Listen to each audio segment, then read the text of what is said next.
बिस्मिल्लाहिर्रहमानिर्रहीम। अॼु असां ठाहींदासूं मैदे जो सीरो। मैदो असां छाणे हिकु पासे करे रखियो आहे। तईअ में तेल रखियो आहे गरम थियण लाइ।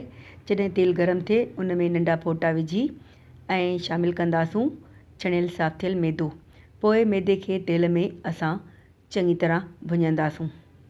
हिते त मूं तेल इस्तेमालु कयो आहे, अगरि तव्हां वटि सुठो गिहु आहे त उहो बि इस्तेमालु करे सघो था।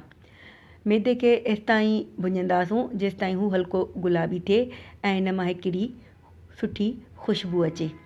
हाणे मैदो ॾिसो चङी तरह भुॼी वियो आहे। हिन में असां शामिलु कंदासूं आहिस्ते आहिस्ते करे पाणी, यानी थोरो थोरो पाणी शामिलु कंदासूं ऐं पोइ चङी तरह पिया मिलाईंदा रहंदासूं। ओसि ताईं मिलाईंदासूं जेसि ताईं जेके बि ॻोढ़ा आहिनि मैदे जा सभु ख़तमु थी वञनि। पोइ उन में शामिलु कंदासूं थोरो लूणु इन लाइ त जेको मिठाण जी का बि शइ ठहंदी आहे उन में लूणु उन जी टेस्ट ऐं ज़ाइक़े खे वधीक वधाईंदो आहे। पोइ शामिलु कंदासूं ड्राई फ्रूट ऐं ड्राई फ्रूट खे बि इन सीरे सां गॾु असां पचाईंदासूं त जीअं इन्हनि में बि हिकिड़ी भुॻल ख़ुशबू थी वञे।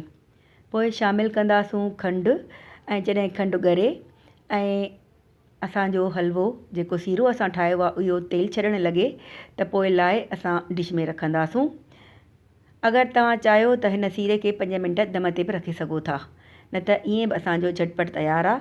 लाहे मथां थांव जे पोइ असां वधीक ड्राई फ्रूट रखंदासूं। तयारु आहे असांजो मैदे जो